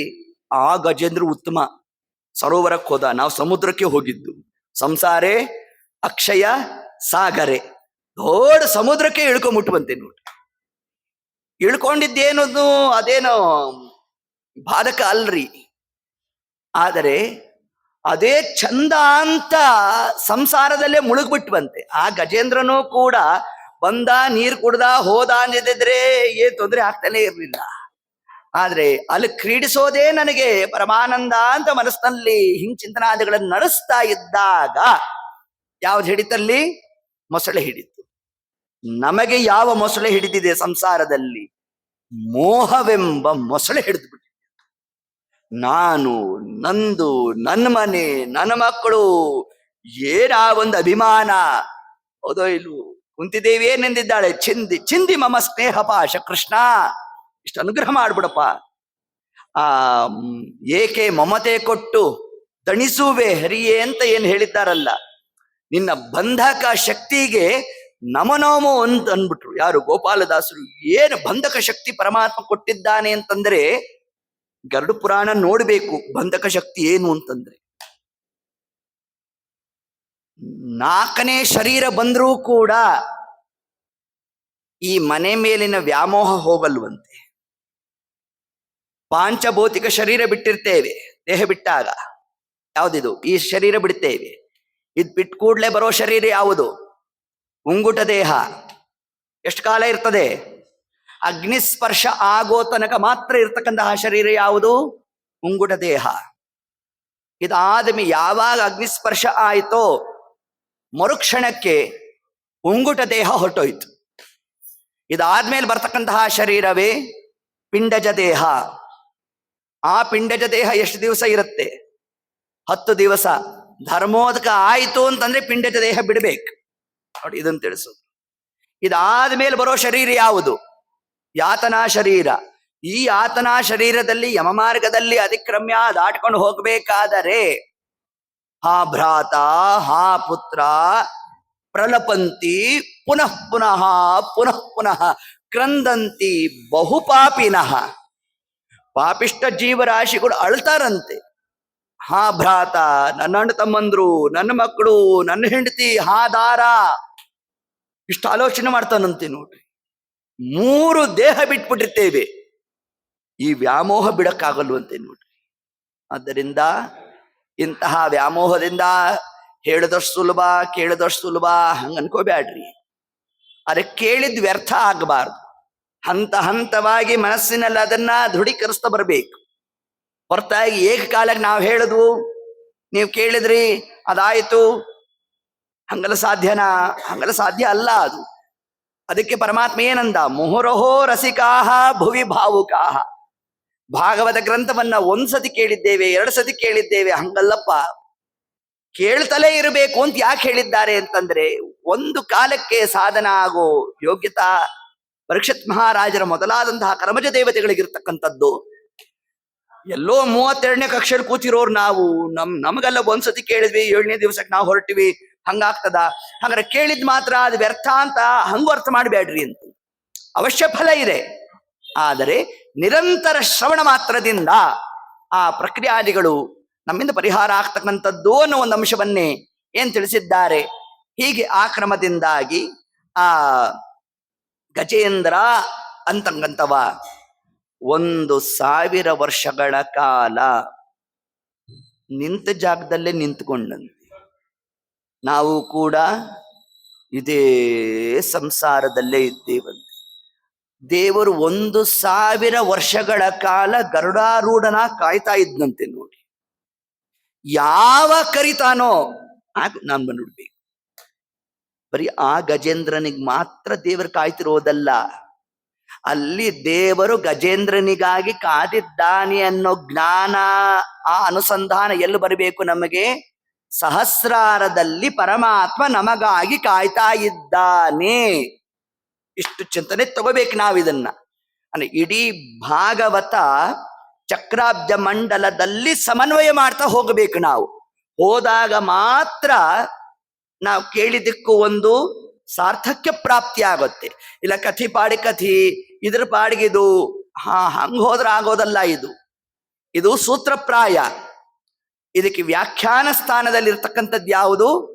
ಎಲ್ಲಾ ಪುರಾಣದ ಕಥಾ ಪ್ರಸಂಗಗಳೇನಿದೆ ಅದನ್ನೆಲ್ಲವನ್ನು ಕೂಡ ನಾವು ಏತತ್ ಕ್ರಮದಲ್ಲಿ ಚಿಂತನೆಯನ್ನು ಮಾಡ್ತಾ ಯಾವಾಗ ಆ ಗಜೇಂದ್ರ ನಾರಾಯಣ ಅಖಿಲ ಗುರೋ ಭಗವನ್ ನಮಸ್ತೆ ಅಂತ ತಾನು ಸ್ತೋತ್ರ ಮಾಡೋದ್ನೋ ಆಗ ಪರಮಾತ್ಮ ತಾನು ಬಂದು ಅನುಗ್ರಹವನ್ನು ಮಾಡಿರ್ತಕ್ಕಂಥದ್ದೇನಿದೆ ಅದರಂತೆ ನಾವು ಕೂಡ ಈ ಒಂದು ಸಂಸಾರ ಜಂಜಾಟದಿಂದ ಪರಿಹಾರವನ್ನು ಹೊಂದಬೇಕಾದ್ರೆ ಕೇವಲ ಅಂತ್ಯಕಾಲದಲ್ಲಿ ಹರಿನಾಮಸ್ಮರಣೆ ಮಾಡಿಬಿಡ್ತೇವೆ, ಅದರಿಂದ ದೇವರು ಬಂದ್ಬಿಡ್ತಾನೆ. ಹಂಗಲ್ಲ, ಅಲ್ಲ. ಸಂತತಂ ಚಿಂತೆಯೇನಂತಂ ಅಂತಕಾಲೇ ವಿಶೇಷತಃ ಸರ್ವಕಾಲಿಕವಾಗಿ ಪರಮಾತ್ಮನನ್ನು ನಾವು ಚಿಂತನಾದಿಗಳನ್ನು ನಡೆಸ್ತಾ ಇರಬೇಕು. ನಡೆಸಿದಾಗ ಮಾತ್ರ ಆ ಸ್ವಯೋಗ್ಯತಾನುಸಾರ ಪರಮಾತ್ಮ ಒಂದಿಷ್ಟು ತಾನು ಚಿಂತನಾದಿಗಳನ್ನು ಕೊಡ್ತಕ್ಕಂಥದ್ದು. ಯಾವಾಗ ನಮಗೆ ಆಜ್ಞಾಚಕ್ರದಲ್ಲಿ ಸ್ಥಿತನಾದ ಆ ವಿಶ್ವಂಬರ ನಾಮಕನಾದ ಪರಮಾತ್ಮನ ದರ್ಶನ ಪ್ರಾಪ್ತಿಯಾಗುತ್ತೋ ಆ ಕಾಲಕ್ಕೆ ಬ್ರಹ್ಮರಂಧ್ರದಿಂದ ಪ್ರಾಣೋತ್ಕ್ರಮಣ, ಅಲ್ಲಿ ಸ್ಥಿತನಾಗಿರ್ತಕ್ಕಂತಹ ತುರ್ಯನಾಮಕನಾದ ಪರಮಾತ್ಮ ಅವನೊಟ್ಟಿಗೆ ನಾವು ದೇವಮಾರ್ಗ ಅರ್ಚಿರಾದಿ ಮಾರ್ಗದಲ್ಲಿ ಜೀವತಾನು ಹೊರಡ್ತಾನೆ. ಅವನಿಗೆ ಅದ್ಯಾಪಿ ಯಮಮಾರ್ಗಾದಿಗಳು ಇಲ್ಲ ಅಂತ ಶಾಸ್ತ್ರ ತಿಳಿಸುತ್ತೆ. ಧ್ರುವಮಂಡಲದಲ್ಲಿ ಇರ್ತಕ್ಕಂತಹ ಶಿಂಶುಮಾರ ನಾಮಕನಾದ ಪರಮಾತ್ಮ ಆ ಜೀವ ತಾನೇನು ಬಂದಿರ್ತಾನೆ ಅವನನ್ನ ಅಲ್ಲಿ ಪರೀಕ್ಷೆ ಮಾಡ್ತಾನೆ ಪರಮಾತ್ಮ. ಏನ್ ಪರೀಕ್ಷೆ? ಅವನ ಸ್ವರೂಪವನ್ನ ನಿರ್ಣಯ ಮಾಡ್ತಾ ಯಾವ ಲೋಕದಲ್ಲಿದ್ದು ಸಾಧನೆಯನ್ನ ಮಾಡಬೇಕು. ಅದ್ಯಾಪಿ ಅಪರೋಕ್ಷ ಜ್ಞಾನ ಆದ ಮೇಲೂ ಕೂಡ, ಅರ್ಥಾತ್ ಜೀವನ್ಮುಕ್ತರಿಗೆ ಯಾವುದು ಸಾಧನೆ? ಈಗ ನೀವು ಸಾಧನೆ ಮಾಡ್ಲಿಕ್ಕೆ ಒಂದು ಮಾನದಂಡ ಇದೆ. ಏನು ಮಾನದಂಡ? ನಮ್ಮ ಒಳಗೆ ಇರ್ತಕ್ಕಂತಹ ಬಿಂಬರೂಪಿಯಾದ ಪರಮಾತ್ಮನ ದರ್ಶನ ಮಾಡಬೇಕು ಅನ್ನೋದೊಂದು ನಮ್ಗೆ ಅಂಶ ಇದ್ರೆ, ಇಲ್ಲಿ ಸ್ಥಿತನಾದ ಪರಮಾತ್ಮನ ದರ್ಶನ ಆದ ಮೇಲೂ ಕೂಡ ಮತ್ಯಾಕೆ ಸಾಧನಾದಿಗಳು ನಡಿಬೇಕು ಅಂತಂದ್ರೆ, ಮೋಕ್ಷದಲ್ಲಿ ಆನಂದದ ಉನ್ನಾಹಕ್ಕಾಗಿ ನಾವು ಜೀವನ್ಮುಕ್ತಾವಸ್ಥೆಯಲ್ಲೂ ಕೂಡ ಸಾಧನೆಯನ್ನ ನಡೆಸಬೇಕು ಅಂತ ಶಾಸ್ತ್ರಕಾರರು ತಿಳಿಸಿದ್ದಾರೆ. ಜೀವನ್ಮುಕ್ತಾವಸ್ಥೆಯಲ್ಲಿ ಸಾಧನೆಯನ್ನ ಮಾಡುವುದು ಮೋಕ್ಷದಲ್ಲಿ ಆನಂದ ಜಾಸ್ತಿ ಆಗ್ಲಿ ಅಂತಲ್ಲ.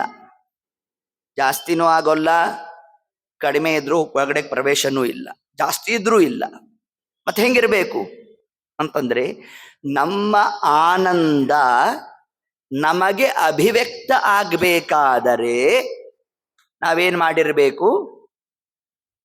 ಅಪರೋಕ್ಷ ಜ್ಞಾನ ಆದ ಮೇಲೂ ಕೂಡ ಸಾಧನೆಯನ್ನ ನಡೆಸ್ತಕ್ಕಂಥದ್ದರ ಆಂತರ್ಯ ಏನು ಅಂತಂದ್ರೆ ಅದಕ್ಕೆ ಇಷ್ಟೇ ತಿಳಿಸ್ತಾ ಇದ್ದಾರೆ. ಮತ್ತೇನಿಲ್ಲ, ಅಲ್ಲಿ ಹೋದಾಗ ಆನಂದದ ಉನ್ನಾಹಕ್ಕಾಗಿ ಇಷ್ಟು ಕಾರ್ಯವನ್ನ ನಾವು ನಡೆಸಬೇಕು ಅನ್ನೋ ಒಂದು ಅಂಶವನ್ನೇ ವಿಶೇಷವಾಗಿ ನಮಗೆ ರಾಯರು ಈ ಒಂದು ದೇಹಗತವಾದ ಪರಮಾತ್ಮನ 4 ರೂಪಗಳು, ಅದರ ಜೊತೆಗೆ 5ನೇ ಪರಮಾತ್ಮನ ಒಂದು ಸನ್ನಿಧಾನ ಅದಿರ್ತಕ್ಕಂಥದ್ದೆಲ್ಲಿ ಅಂತಂದ್ರೆ ಸಹಸ್ರಾರದಲ್ಲಿ ಇದು ಒಂದು ದ್ವಾರ. ಹಾಗಾದ್ರೆ ನಾವು ಯಾವುದು ದ್ವಾರವೋ ಆ ದ್ವಾರವನ್ನು ಹಿಡಿದಿಲ್ಲ, ಪರಮಾತ್ಮ ಕಾಯ್ತಾ ಇದ್ದಾನೆ. ಆದ್ರೆ ಜೀವರು ಆ ಮಾರ್ಗವನ್ನ ತಾವು ಹೊಂದದೇ ಇಲ್ಲದೆ ಇರೋದ್ರಿಂದಾಗಿ ಏನಾಗಿದೆ, ನಾವು ಪುನಃ ಇಂತಹ ಜನ್ಮಗಳಲ್ಲಿ ಬರಬೇಕು. ಸಂಸಾರದ ದುಃಖ, ಈ ಜಂಜಾಟ, ಇದರಲ್ಲೆಲ್ಲ ಯಾಕೆ ನಾವು ಸಕ್ತರಾಗ್ತಾ ಇದ್ದೇವೆ ಅಂತಂದ್ರೆ, ಎಲ್ಲಿಂದ ಪ್ರಾಣೋತ್ಕ್ರಮಣ ಆಗಬೇಕು ಅಲ್ಲಿಂದ ಆಗ್ತಾ ಇಲ್ಲ. ಯಾಕೆ ಎಲ್ಲಿಂದ ಆಗಬೇಕು ಅಲ್ಲಿಂದ ಯಾಕೆ ಆಗ್ತಾ ಇಲ್ಲ ಅಂತಂದ್ರೆ, ಪೂಜ್ಯಶ್ಚ ಭಗವಾನ್ ನಿತ್ಯಂ ಚಕ್ರಾಬ್ಜಾಬ್ದಿಕ ಮಂಡಲಿ, ನಮ್ಮ ಹೃದಯ ಗತನಾದ ಪರಮಾತ್ಮನನ್ನ ನಾವು ಉಪಾಸನೆ ಮಾಡದೇ ಇರೋದ್ರಿಂದಾಗಿ ಪ್ರಾಣೋತ್ಕ್ರಮಣದ ವ್ಯವಸ್ಥೆ ಅವ್ಯವಸ್ಥೆ ಆಗೋದು. ಹಾಗಾದರೆ ಆ ಪರಮಾತ್ಮನನ್ನ ನಾವು ವಿಶೇಷವಾಗಿ ಅಷ್ಟದಳ ಕಮಲ, ಅದಕ್ಕೆ ದಾಸರಾರೇನಂದ್ರು, ನೆರೆ ನಂಬಿದೆ ಮತ್ ಹೃದಯ ಮಂಟಪದೊಳು ಪರಿಶೋಭಿಸುತ್ತಿರು ಪಾಂಡುರಂಗ. ಎಲ್ಲಿ ಪರಮಾತ್ಮನನ್ನು ನಾವು ಕಾಣಬೇಕು? ಮತ್ ಹೃದಯ ಮಂಟಪ. ಯಾವುದು ಮಂಟಪ? ರಾಯರು ಏನು ಇಲ್ಲಿ ಉಲ್ಲೇಖ ಮಾಡಿದ್ದಾರಲ್ಲ, ಆ 4 ದ್ವಾರಗಳು, ಆ ಪೀಠ, ಆ ಪೀಠವೇ ಲಕ್ಷ್ಮಾತ್ಮಕವಾದದ್ದು. ಅಲ್ಲಿ ಪರಮಾತ್ಮನ 12 ರೂಪಗಳು, ಸ್ವಯಂ ಪರಮಾತ್ಮಂದೇ ಪ್ರತ್ಯೇಕವಾದ 4 ರೂಪಗಳು, ಆತ್ಮ, ಅಂತರಾತ್ಮ, ಜ್ಞಾನಾತ್ಮ, ಪರಮಾತ್ಮಾದಿ ರೂಪಗಳು. ಅದರ ಮೇಲೆ ಸ್ಥಿತ ಆಗಿರೋದೆ ನಮ್ಮ ಮೂಲೇಶ ನಾಮಕನಾದ ಪರಮಾತ್ಮ ಬಿಂಬರೂಪ. ಇಷ್ಟು ಕ್ರಮಕ್ಕೆ ನಾವು ಪುನಃ ಅಷ್ಟದಳ ಅಂತ ಅಷ್ಟೇ ಹೇಳಿಬಿಟ್ಟಿದ್ದೇವೆ. ಆ ಅಷ್ಟದಳದಲ್ಲಿ ಒಂದೊಂದು ದಳದಲ್ಲಿ ಎಷ್ಟೆಷ್ಟು ಭಗವದ್ ರೂಪಗಳ ಚಿಂತನೆ ಮಾಡಬೇಕು. ಆ ದಳಗಳಲ್ಲಿ ಪರಮಾತ್ಮ ತಾನು ಸಂಚಾರವನ್ನ ನಡೆಸ್ತಾನೆ. ಆ ಸಂಚಾರ ನಡೆಸೋ ಕಾಲದಲ್ಲಿ ಜೀವನ ಪ್ರಾರಬ್ಧಕ್ಕೆ ಅನುಗುಣವಾಗಿ ಸುಖ ದುಃಖಾದಿಗಳು ಅವನಿಗೆ ಪ್ರಾಪ್ತವಾಗುತ್ತೆ. ಈ ಒಂದು ಕಾರ್ಯ ನಡೀತಕ್ಕಂಥದ್ದಲ್ಲಿ ಅನಾಹತ ಚಕ್ರದಲ್ಲಿ ಅಂತ ನಮಗೆ ತಿಳಿಸ್ಕೊಟ್ಟಿದ್ದಾರೆ. ಇಷ್ಟು ಅಂಶವನ್ನ ನಾವು ಈ ಅನಾಹತ ಚಕ್ರ, ಅಷ್ಟದಳ ಕಮಲ, ಕಮಲದ ಒಳಗೆ ಒಂದು ಪೀಠ, ಆ ಪೀಠದ ಮೇಲೆ ನಮ್ಮ ಬಿಂಬರೂಪನಾದ ಪರಮಾತ್ಮನನ್ನ ನಾವು ವಿಶೇಷವಾಗಿ ಚಿಂತನಾದಿಗಳನ್ನು ನಡೆಸಬೇಕು ಅನ್ನೋದೇ. ಈ ಚಿಂತನೆಗೆ ನಾವು ಬರಬೇಕಾದರೂ ಕೂಡ ಅದಕ್ಕೆ ಪೂರ್ವದಲ್ಲಿ ಎಷ್ಟು ಚಿಂತನೆ ಮಾಡಿ ಬಂದಿರಬೇಕು ಅಂತಂದ್ರೆ, ಮೊದಲನೇ ವಲಯದಲ್ಲಿರುವ ಗೃಣಿಯನ್ನ ಸ್ಮರಣೆ ಮಾಡಬೇಕು. ಅದಕ್ಕೆ ಅದೇ ಜೀವನ ಸ್ವರೂಪ ದೇಹ. ಯಾಕೆ ಗೃಣಿ ಅಂದ್ರೆ ಯಾರು? ಸ್ವಯಂ ಪರಮಾತ್ಮ ಅಂದ್ರೆ ನಮ್ಮ ಬಿಂಬರೂಪ. ಅವನು ಆ ಒಂದು ವಲಯದಲ್ಲಿ ಅಂದ್ರೆ ಜೀವನ ಸ್ವರೂಪ. ಅದು ಮೊದಲನೇ ವಲಯ. ಆ ಒಂದು ಕಂಕಣಾಕಾರ ಏನಿದೆ ಅದು ಜೀವನ ಸ್ವರೂಪ. ಜೀವ ಯಾವುದರಿಂದ ಆವರ್ಕನಾಗಿದ್ದಾನೆ? ತ್ರಿಕೋಣದಿಂದ ಆವರ್ಕನಾಗಿದ್ದಾನೆ. ಅದು ಯಾರಾದರೂ ಶ್ರೀ ಭೂ ದುರ್ಗಾ ರೂಪ ಆಯ್ತು. ಇದರ ಮೇಲೆ ಯಾವುದು? ಷಟ್ಕೋಣ ಅಂದ್ರೆ ವಾಯುದೇವರು, ಅಂದ್ರೆ ಈ ಬ್ರಹ್ಮಾಂಡ ಮಹತ್ತತ್ವಾದಿಗಳಿಗೆ ಅಭಿಮಾನಿಗಳಾಗಿರ್ತಕ್ಕಂಥ ಬ್ರಹ್ಮವಾಯುಗಳು. ಅಲ್ಲಿರ್ತಕ್ಕಂತಹ ನಮ್ಮನ್ನ ರಕ್ಷಣೆ ಮಾಡತಕ್ಕಂತಹ ತಿಥಿ, ವಾರ, ನಕ್ಷತ್ರ, ಯೋಗ, ಕರ್ಣ ಇವೆಲ್ಲದರ ಅಭಿಮಾನಿ ದೇವತೆಗಳನ್ನು ಚಿಂತನೆ ಮಾಡಬೇಕು. ಇದೆಲ್ಲ ಆದ ಮೇಲೆ ಬರೋದು ಯಾವುದು? ಅಷ್ಟದಳ ಕಮಲ. ಆ ಅಷ್ಟದಳ ಕಮಲದ ಒಳಗಡೆ ಇರೋದು ಯಾವುದು? ಒಂದು ಪೀಠ. ಆ ಪೀಠದಲ್ಲಿ ಪರಮಾತ್ಮನ ಎಷ್ಟು ರೂಪಗಳು? ಪ್ರಧಾನವಾಗಿ 4 ರೂಪಗಳು: ಆತ್ಮ, ಅಂತರಾತ್ಮ, ಜ್ಞಾನಾತ್ಮ, ಪರಮಾತ್ಮ. 5ನೇ ದ್ವಾರವೇ ಅದು ತುರ್ಯನಾಮಕನಾದ ಪರಮಾತ್ಮ. ಹೀಗೆ ರಾಯರಿದನ್ನೇ ಹೇಳ್ತಾರೆ, ತಸ್ಯ ಮಂಟಪಸ್ಯ ಪಂಚದ್ವಾರಾಣಿ ಅಂತ ತಾವು ಹೇಳ್ತಾ 5 ದ್ವಾರಗಳು. ಹೇಗೆ ಅಂತಂದ್ರೆ, ಏತತ್ ಕ್ರಮದಲ್ಲಿ ಚಿಂತನೆ ಮಾಡ್ತಾ ಇದಕ್ಕೆ ಅನುಗುಣವಾಗಿ ಭಾಗವತದ ಕಥಾಭಾಗವನ್ನ ನಾವು ಸಮನ್ವಯ ಮಾಡಿಕೊಂಡಾಗ, ನಾವು ಬಿಂಬೋಪಾಸನೆಗೆ ಕೂತಾಗ ಅತಿ ಸುಲಭವಾಗಿ ನಮಗೆ ಅದು ಮನದಟ್ಟಾಗ್ಲಿಕ್ಕೆ ವಿಶಿಷ್ಟವಾದ ಸಲಕರಣೆ ಆಗತ್ತೆ ಅನ್ನೋ ಒಂದು ಅಂಶವನ್ನೇ ನಾವಿಲ್ಲಿ ತಿಳಿತಾ, ಇನ್ನು ಮುಂದೆ ರಾಯರು ಆಜ್ಞಾಚಕ್ರದಲ್ಲಿ ಇರ್ತಕ್ಕಂತಹ ಅವಸ್ಥಾತ್ರಯ ನಿಯಾಮಕ ರೂಪ ವಿಶ್ವ, ತೈಜಸ, ಪ್ರಾಜ್ಞ, ಈ 3 ರೂಪಗಳ ಬಗ್ಗೆ ರಾಯರು ಉಲ್ಲೇಖವನ್ನು ಮಾಡಿದ್ದಾರೆ. ಅದರ ಜೊತೆಗೆ ಸುಷುಮ್ನಾ ನಾಡಿ ಗತವಾಗಿ ಇರ್ತಕ್ಕಂತಹ ಪರಮಾತ್ಮನ ಆ ಒಂದು ರೂಪ, ಅದಕ್ಕೆ ಆಂತರಿಕ ಪ್ರಭೇದವಾಗಿರ್ತಕ್ಕಂತಹ 4 ನಾಡಿಗಳಲ್ಲಿ ಇರ್ತಕ್ಕಂತಹ ಪರಮಾತ್ಮನ ರೂಪಗಳು, ಎಲ್ಲಿಂದ ಪ್ರಾರಂಭ ಮಾಡಬೇಕು, ಆ 4 ಉಪನಾಡಿಗಳಲ್ಲಿ ಪರಮಾತ್ಮನನ್ನು ಹೇಗೆ ನಾವು ಚಿಂತನೆ ಮಾಡಬೇಕು, ಇದೆಲ್ಲವನ್ನೂ ಕೂಡ ಈ ಒಂದು ಗದ್ಯದಲ್ಲೇ ರಾಯರು ತಿಳಿಸಿದ್ದಾರೆ. ಅದರ ಚಿಂತನೆಯನ್ನ ನಾಳೆ ದಿವಸ ಅಂತೂ ಗೊತ್ತಿದೆ ನಿಮಗೆಲ್ಲ. ಆದ್ರಿಂದ ನಾಳೆ ವೈಕುಂಠ ಏಕಾದಶಿ, ಅಖಂಡ ಭಾಗವತ, ನಾಡಿದ್ದು ಸಾಯಂಕಾಲ ಇದನ್ನ ಪೂರ್ಣ ಮಾಡ್ತಾ 31ನೇ ತಾರೀಕು 1ನೇ ತಾರೀಕು ತನಕ ಅಂತ ಹೇಳಿದ್ರು. ಆದ್ರೆ 31ಕ್ಕೆ ನಾವು ಮಂಗಳ ಮಾಡಬೇಕು ಅಂತ ಅವ್ರಿಗೆ ವಿಷಯ ಮುಟ್ಟಿಸ್ತೇನೆ. ಯಾಕೆಂದ್ರೆ ಬೇರೆ ಒಂದ್ ಕಡೆ ಹೋಗೋದಿದೆ ನಾನು. ಹಂಗಾಗಿ 31ಕ್ಕೆ ಇದರ ಮಂಗಲವನ್ನು ಮಾಡೋಣ ಅಂತ ಹೇಳ್ತಾ ಸರ್ವಂ ಶ್ರೀ ಕೃಷ್ಣ ಅರ್ಪಣಮಸ್ತು.